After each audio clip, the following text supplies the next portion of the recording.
Pemahaman teori ilmu komunikasi. Teori ilmu komunikasi dicetuskan oleh Carl E. Hofland dan dicetuskan pertama kali pada tahun 1940. Teori komunikasi adalah salah satu pandangan dan strategi yang akan membentuk alat dan rangka kerja untuk sesuatu perkara yang hendak dilaksanakan. Materi yang kedua yaitu ada model-model komunikasi dan gagasan teori ilmu komunikasi. Model komunikasi menurut para ahli ada 6 model, yaitu model model komunikasi Aristoteles. Menurut Aristoteles, komunikasi ini dimulai dari pembicara yang mengutarakan pesan dalam suatu situasi kepada halayak yang kemudian menimbulkan dampak atau pengaruh. Ada model komunikasi Laswell yang menyatakan bahwa model komunikasi Laswell berupa model komunikasi linear atau model komunikasi satu arah. Model komunikasi Shannon dan Weaver mereka mengembangkan salah satu model komunikasi linear yang disebut dengan model komunikasi Shannon dan Weaver. Model komunikasi Berlow. Model komunikasi Berlow merupakan model SMCR yang menitik beratkan pada proses encoding dan decoding yang menjadi sebelum pengirim mengirim pesan dan sebelum penerima menerima pesan. Model komunikasi Bernoulli. Model komunikasi Bernoulli merupakan respon terhadap model komunikasi linear yang bersifat statis ke model komunikasi yang bersifat dinamis dan model komunikasi dua arah. Model komunikasi Osgood dan Scrum menjelaskan bahwa proses komunikasi berjalan secara self-aware di mana masing-masing pelaku secara bergantian bertindak sebagai komunikator atau sumber dan komunikan atau penerima. Jenis komunikasi ada 3, yaitu model komunikasi linear yang merupakan model komunikasi yang sederhana dan menggambarkan komunikasi berlangsung secara satu arah. Yang kedua yaitu model komunikasi transaksional yang menyatakan bahwa model komunikasi yang menekankan pada pentingnya peran pengirim pesan dan penerima pesan dalam proses komunikasi yang berlangsung dua arah.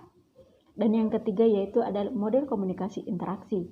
Model komunikasi interaksi merupakan model komunikasi yang menggambarkan komunikasi berlangsung dua arah. Gagasan teori komunikasi yaitu ada pengetahuan, di mana pengetahuan itu adalah segala sesuatu yang diperoleh yang dialami sendiri dalam kehidupan sehari-hari manusia. Yang kedua ada ilmu pengetahuan, di mana ilmu pengetahuan itu adalah segala sesuatu yang diperoleh secara sistematis, mempunyai objek, memiliki metode bersifat universal, analisis dan juga dapat diuji kebenarannya.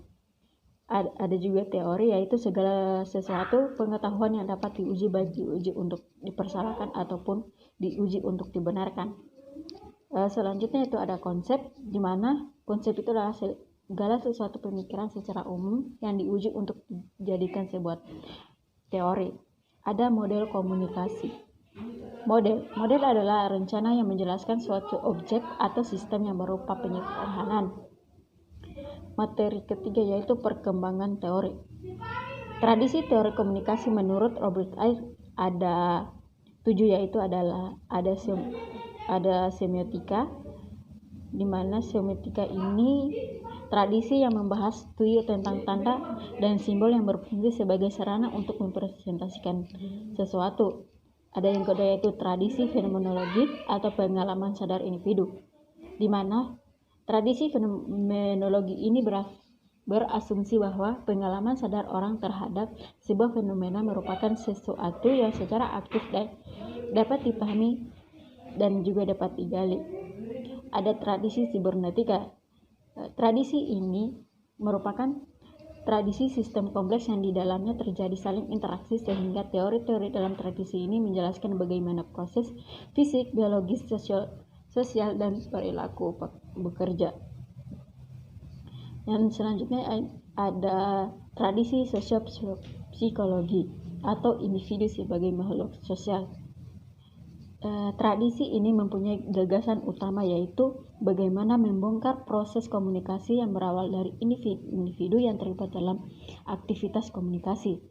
Yang selanjutnya ada itu tradisi sosiokultural, di mana tradisi ini fokus untuk memperhatikan segala bentuk interaksi antar manusia dibanding dengan menyaksikan karakter individu.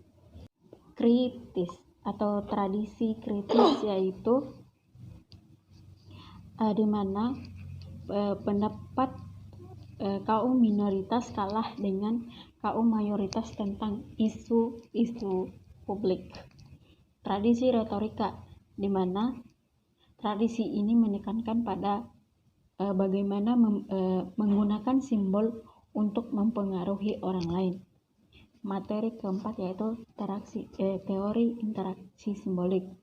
Teori interaksi simbolik merupakan teori yang memiliki asumsi bahwa manusia membentuk makna melalui proses komunikasi.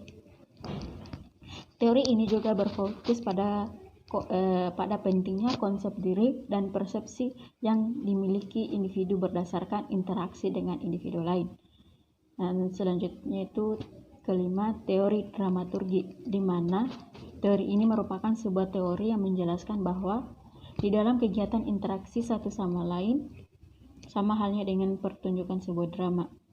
Ada teori keenam yaitu teori disonansi kognitif, di mana teori ini merupakan sebuah teori dalam psikologi sosial yang membahas mengenai perasaan ketidaknyamanan seseorang akibat sifat pemikiran dan perilaku yang saling bertentangan dan motivasi seseorang untuk mengambil langkah demi mengurangi ketidaknyamanan tersebut. Ketujuh yaitu ada teori simbol oleh Sunans Langer. Teori Langer sangat bermanfaat karena teori ini menjelaskan beberapa konsep dan istilah yang biasa digunakan dalam bidang komunikasi. Teori ini memberikan sejenis standar tradisi untuk tradisi semiotik dalam kajian komunikasi. Kedelapan yaitu teori pelanggaran harapan. Teori ini melihat komunikasi sebagai pertukaran informasi yang dapat dianggap positif atau negatif tergantung pada rasa suka atau harapan antara dua orang yang berinteraksi. Sehingga teori ini bisa digunakan oleh masing-masing pelaku komunikasi untuk menyerang harapan-harapan pihak lawan baik secara positif maupun negatif, tergantung kepada suka atau tidak suka para pelaku komunikasi masing-masing. Kesembilan ada teori pengurangan ketidakpastian. Berdasarkan asumsinya, teori pengurangan ketidakpastian dapat dijelaskan sebagai kemampuan untuk menginterpretasi makna dalam pilihan-pilihan perilaku. Kesepuluh yaitu ada teori bahasa dan teori tanda verbal. Teori bahasa membicarakan bahasa formal atau bahasa language, terutama untuk kepentingan perancangan komplikator atau kompiler dan pemproses naskah atau text processor. Tanda verbal digunakan sebagai proses penyampaian pikiran, pesan atau perasaan seseorang kepada orang lain dengan menggunakan simbol yang menggunakan satu kata maupun lebih sebagai medianya. Ke-11 ada teori penetrasi sosial.